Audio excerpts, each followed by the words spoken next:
Bonjour à tous et bienvenue pour cette nouvelle vidéo Jouez avec moi, numéro 13. Alors, vous avez la main suivante et votre partenaire ouvre un cœur. Alors, qu'est-ce que vous lui répondez dans votre système habituel? Alors, il y a évidemment plusieurs options selon les conventions qu'on a choisies. Alors, dans le CEF, ces mains-là se traitent par une réponse de 300 atouts. Donc qui veut dire qu'on a 4 atouts dans une main régulière, et environ 11-13 points d'honneur, hein, donc de quoi jouer la manche, mais pas souvent beaucoup plus, sauf si évidemment le partenaire a une bonne main. Alors, c'est une convention qui a le mérite de la simplicité, mais que personnellement j'aime pas beaucoup, parce que bah, il peut quand même y avoir un chelem quand l'ouvreur a une main forte et surtout irrégulière.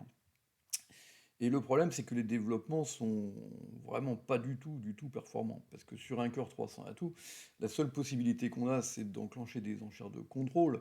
Mais dans les enchères de contrôle, on mélange roi, valet, quatrième et singleton de la même façon. Bon. Donc là, par exemple, si votre partenaire vous dit 4 trèfles, vous savez pas du tout si c'est un bon roi ou un mauvais singleton. Bon. Donc franchement, du coup, voilà, on est toujours, si vous voulez, dans ce problème du CEF, mais je rappelle que le CEF, c'est pas un système de compétition, et que donc c'est normal qu'il soit pas hyper performant sur les chelems, qui sont des enchères un petit peu pointues. Mais le postulat de base du CEF, qui est très bien pour des joueurs débutants, mais qui est complètement insuffisant quand on veut faire de la compétition, c'est donc de partir du principe que dès qu'on a 33 points dans la ligne, et tous les contrôles et pas de pièces manquantes, on peut jouer les chelems. Bon. Alors ça, évidemment, c'est pas compliqué, mais c'est pas ça dans la vraie vie, hein. Bon. Puisque les concordances entre les mains, euh, ou les non-concordances, font les bons ou les mauvais chelems. Voilà. Donc annoncer les rois et les singletons de la même façon, euh, dans toutes les couleurs, franchement, ça n'a pas grand sens. Bon. Alors, la réponse, sinon une autre réponse possible, ça serait deux trèfles, hein, avec dans l'idée de fitter les cœurs derrière, mais ça c'est pas très satisfaisant non plus. D'abord c'est qu'on sait pas trop à quel niveau on va soutenir après. Par exemple, vous dites un cœur de trèfle, votre partenaire dit deux carreaux. Alors là, il faut dire quatre cœurs ou il faut dire trois cœurs? Bah, franchement, c'est pas net, hein. Bon, alors, si vous dites 4 cœurs, c'est l'enchère que vous auriez fait peut-être avec un atout de moins, ou des choses comme ça. Bon, donc c'est pas très satisfaisant. Et puis si vous dites 3 cœurs, quelque part c'est encore pire, parce que c'est l'enchère que vous faites avec ça. Vous voyez? Un cœur de trèfle suivi de 3 cœurs, là ça va très bien avec cette main de gauche qui a été 5 beaux trèfles, un singleton, et qui produit un chelem très vite dès que le partenaire a le roi de trèfle, quoi. C'est quasiment suffisant quand il a ouvert d'un cœur, s'il a le droit de trèfle pour aller au chelem. Bon, alors, évidemment, avec la première main, c'est pas du tout le cas. Donc si on annonce ces deux mains de la même façon, évidemment, on peut pas trop s'en sortir. Bien. Alors, moi, il y a une convention que j'aime beaucoup, euh, c'est pas moi du tout qui l'ai inventé, c'est Monsieur Jacobi. Donc Monsieur Jacobi, c'est quand même pas n'importe qui, c'est l'inventeur des Texas, hein. Quand même un type qui a eu plein de bonnes idées dans sa vie. Et donc, lui, il utilise la réponse de 200 atouts sur les ouvertures majeures. Donc, pour indiquer des mains, forcing de manche, hein, donc c'est au moins 11 ou 12 points d'honneur, en principe, avec donc, un vue toujours de 4 cartes. Ça dénie une belle couleur longue annexe, hein, quand on a la main d'avant, on dit deux trèfles et on fit les cœurs après. Donc on n'a pas une belle couleur annexe, mais on peut avoir éventuellement un singleton, si on a une main 4-4-4-1, voire 5-4-1 avec une couleur cinquième pourrie, ça peut être éventuellement être utilisé. Et l'avantage de cette convention, c'est qu'elle est très économique, on part de très bas, et du coup on va pouvoir échanger beaucoup de renseignements. euh, donc, et en particulier, l'ouvreur va pouvoir nous dire s'il a ou s'il n'a pas un singleton. Et du coup, on saura s'il y a un singleton ou pas, et si ce singleton tombe bien ou pas. Voilà. Là, par exemple, s'il dit 3 carreaux ou j'ai singleton carreau, on va commencer à avoir les yeux qui brillent. Bon, par contre, sur trois trèfles, singleton trèfle, là, c'est quand même un petit peu moins satisfaisant. Bon. Alors évidemment, si on joue cette convention donc du 200 tout Jacobi, que moi j'ai intégré dans la convention que j'appelle le Fitmash Turbo, et que vous pouvez trouver sur Amour du Bridge dans la rubrique dossier du mois, euh, il faut évidemment placer les mains du 200 atouts fités du CEF ailleurs, hein. Bon, donc les mains 11, 12 et H avec 3 atouts, Donc là, ces mains-là, personnellement, je les mets à 3 carreaux. Donc, qui est une enchère qui est la moins économique hein, sur un cœur ou un pic. Mais c'est pas grave, parce que c'est des mains qui produisent, cette fois-ci, très peu souvent un chelem. Donc c'est beaucoup moins gênant de perdre un petit peu d'espace. Bien, c'est pour ça d'ailleurs que le 200 atout du CEF, très sincèrement, aucune paire de haut niveau ne le joue, hein, puisque c'est l'enchère la plus économique et qui est utilisée pour les mains qui procurent le moins souvent un chelem. Donc ça n'a pas grand sens, hein. Ça a le mérite d'être simple, mais euh, c'est pas très efficace. Voilà. Alors, donc du coup, en l'occurrence, si vous répondez 200 à tout, votre partenaire dit 3 cœurs, qui veut juste dire qu'il est en première zone, donc 12-14, et qu'il n'a pas de cingleton. Bon. Euh, donc à partir de là, bon, évidemment, il n'a plus de chelem, et vous pouvez conclure à 4 cœurs. Et vous remarquez le gros avantage de cette séquence par rapport, par exemple, à une séquence du genre un cœur de trèfle de carreau 4 cœurs. Voilà. Puisque là, sur un cœur de trèfle de carreau 4 cœurs, on a beaucoup aidé les adversaires pour l'entame et pour le jeu de la carte en flanc derrière. Quand on enchérit un cœur de 100 à tout 3 cœurs 4 cœurs, ils sont complètement dans le brouillard, hein. Bon, la seule chose qu'ils savent, c'est que le déclenc n'a pas de cingleton. Mais bon, c'est pas ça qui va beaucoup les aider euh, pour la suite. Bien. Voilà. Alors, là-dessus, donc, votre adversaire entame du roi de pique, et votre partenaire donc à la main suivante. Donc vous allez passer ensuite, évidemment, maintenant, pour jouer ce contrat de 4 cœurs. Alors, vous voyez que vous allez faire... Alors n'oubliez pas toujours, comme d'habitude, d'appuyer sur la touche pause quand vous voulez réfléchir un petit peu avant d'écouter la solution que je vous propose. Donc, vous voyez que vous allez faire une levée de pique, 4 ou 5 levées de cœur, selon que vous allez capturer ou pas la dame de cœur, 0 ou une levée de carreau, selon que vous arrivez à faire votre roi ou pas, et 4 levées de trèfle. Bien.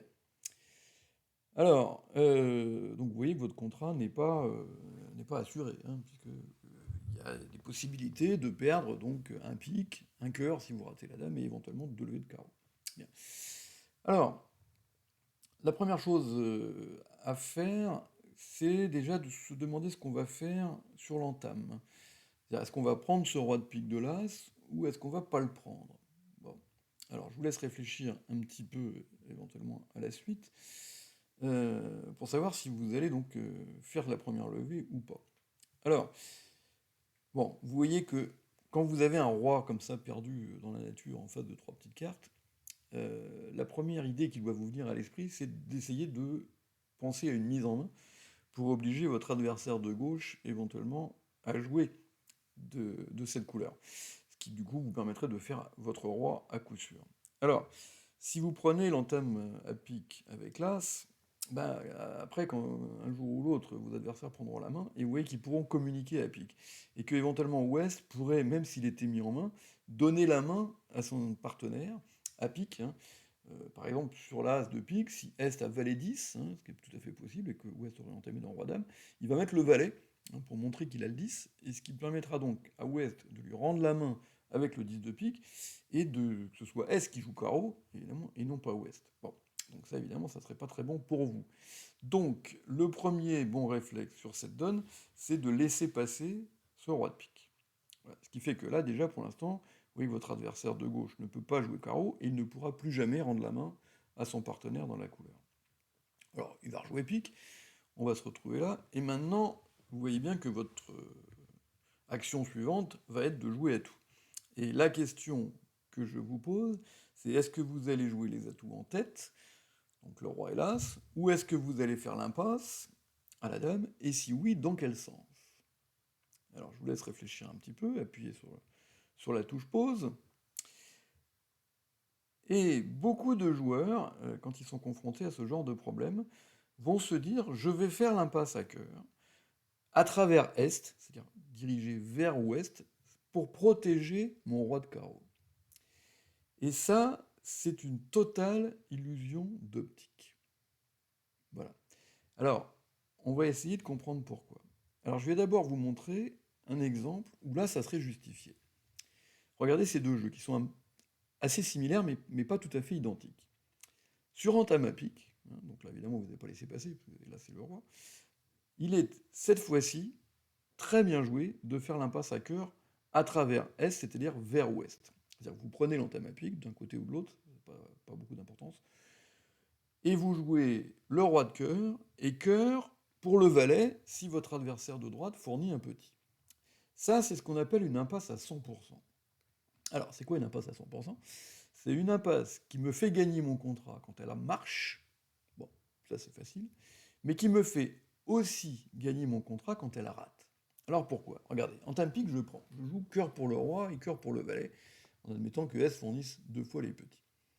Si je fais la levée du valet de cœur, je fais facilement 5 levées de cœur, du coup, parce que j'ai piqué la dame troisième à droite, et après je fais 4 levées de trèfle, et As-Roi de pique. J'ai même fait 11 levées.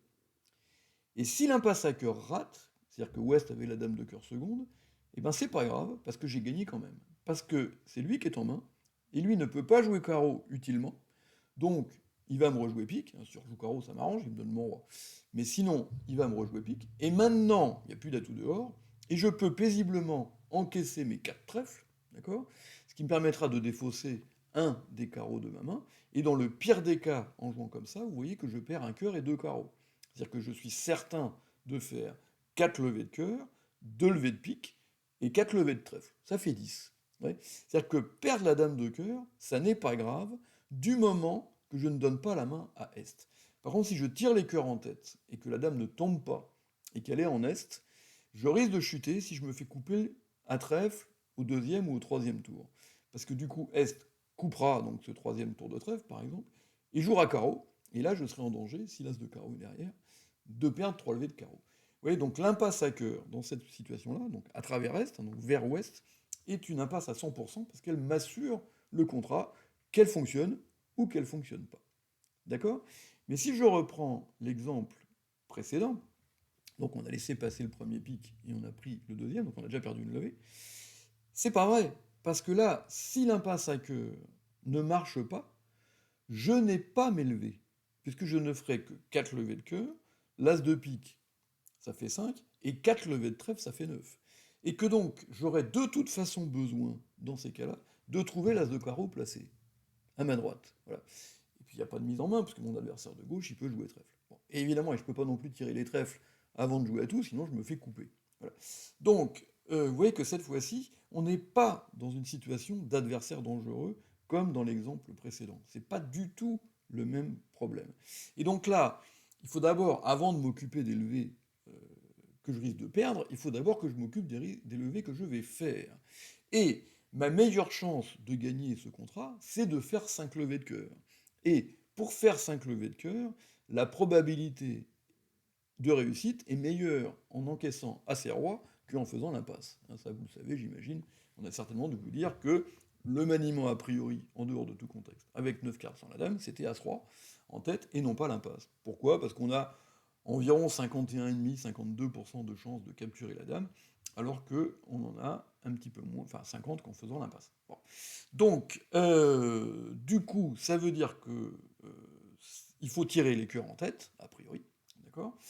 Et que si ça ne marche pas, eh ben, il restera la chance de faire la levée avec le roi de carreau. Bien. Donc, à vous, vous avez laissé passer le premier pic, je vous rappelle, on a rejoué pic, vous avez pris de l'as. Vous jouez donc le roi de cœur du mort, petit, petit, petit, et cœur du mort. Et là, si Est met un petit, il faut mettre l'as et non pas le valet, contrairement à la donne d'avant. Bon. Sur l'as de cœur, si la dame tombe, terminé, vous avez gagné puisque vous faites 5 levées de cœur. Et si la dame ne tombe pas, eh ben, il faudra trouver l'as de carreau placé à droite. Bon, et on rejouera carreau du mort, nous-mêmes, hein, un petit peu plus tard. Vous êtes d'accord? Alors maintenant, quand vous jouez cœur du mort la deuxième fois, en l'occurrence, dans la donne réelle, S défausse. Bon, donc là vous êtes fixé, ça veut dire qu'il y a la dame de cœur troisième derrière vous. Bon, et que donc de toute façon, vous étiez condamné à perdre cette dame de cœur. Alors vous mettez l'as de cœur, votre adversaire de gauche met un petit, et donc on se retrouve dans cette position-là. Et à partir de là, qu'est-ce que vous pensez de l'avenir de votre contrat? Donc, vous appuyez sur pause. Voilà, donc si vous êtes revenu, eh bien maintenant votre contrat est sur table. C'est-à-dire que vous ne pouvez plus chuter ce contrat de 4 cœurs, sachant que la dame de cœur maintenant reste sèche en ouest. Alors, pourquoi est-ce qu'on ne peut plus chuter? Eh bien, on va encaisser les trèfles. Alors, si l'adversaire coupe, à la limite il se met en main lui-même, et tout va bien, d'accord? Puisqu'il sera obligé de rejouer pique ou couper des fausses. Et s'il refuse de couper, eh ben, qu'à cela ne tienne, vous jouez cœur vous-même. Voilà. Donc vous l'obligez, cette fois-ci, à faire la levée de la dame de cœur, et on se retrouve dans cette position-là. Voilà. Et maintenant, votre adversaire, bah, il a plus que des carreaux et des piques. Bon. Alors, s'il joue carreau, bah, évidemment, il vous fait cadeau du roi, et s'il joue pique, c'est couper des fausses. Bon. Alors là, évidemment, attention, hein, quand on vous joue couper des fausses, et que vous n'avez pas le même nombre d'atouts des deux côtés, il faut couper de la main courte. Hein. Bon. Donc là, si on vous joue pique, vous coupez du 9 de cœur, et vous jetez un carreau de votre main. D'accord? Bon. Et puis évidemment, si ouais joue carreau, il n'y a pas de problème, puisque vous faites la levée du roi. Voilà. Alors, voici donc les 4 jeux. Hein. Et c'est une donne qui est très intéressante parce que ces histoires d'adversaires dangereux, hein, sont souvent mal comprises. Vous voyez, on fait des maniements de couleurs anormaux pour éviter un adversaire, quand le maniement anormal, je dirais, euh, vous laisse quand même avec suffisamment de levée pour gagner votre contrat. Vous voyez, bon. Ce qui était le cas dans l'autre exemple, vous voyez, mais qui n'est pas le cas dans celui-là. C'est-à-dire que là, si vous ne faites que 4 levées de cœur, il faudra faire le roi de carreau. Alors, soit grâce à une mise en main sur Ouest, si c'est Ouest qui a la dame de cœur, mais soit en faisant tout simplement l'impasse, c'est-à-dire en jouant carreau vers le roi, si la dame de cœur était troisième en Est. Vous voyez, bon. Mais il faut d'abord essayer de gagner, et de faire 5 levées de cœur, et pour faire 5 levées de cœur, la meilleure chance, c'est pas de faire l'impasse, c'est de tirer As-Roi. D'accord? Donc c'est une donne qui est à méditer, hein, il faut que vous l'ayez vraiment bien comprise, c'est important pour que vous compreniez la différence entre celle-ci et l'autre, hein, sur lequel vous pouvez retourner en revenant en arrière dans la vidéo, pour bien comprendre pourquoi dans l'autre donne, l'impasse à cœur assurait le contrat, parce que 4 levées de cœur me suffisaient, me mettaient à 10, parce que j'avais la levée du roi de pique en plus, hein, tout simplement. Alors que là, comme je n'ai pas mon roi de pique, 4 levées de cœur ne me suffisent pas, et donc il faut d'abord que je commence par prendre les meilleures chances de faire 5 levées de cœur. Et ça, c'est tiré en tête. Et puis, si la dame de cœur est troisième à droite, j'aurai besoin de l'impasse à carreau. Mais si la dame de cœur est troisième à gauche, là j'en ai pas besoin, parce que du coup je peux monter une élimination, une mise en main de mon adversaire de gauche au troisième coup d'atout. Voilà. À bientôt pour de prochaines aventures.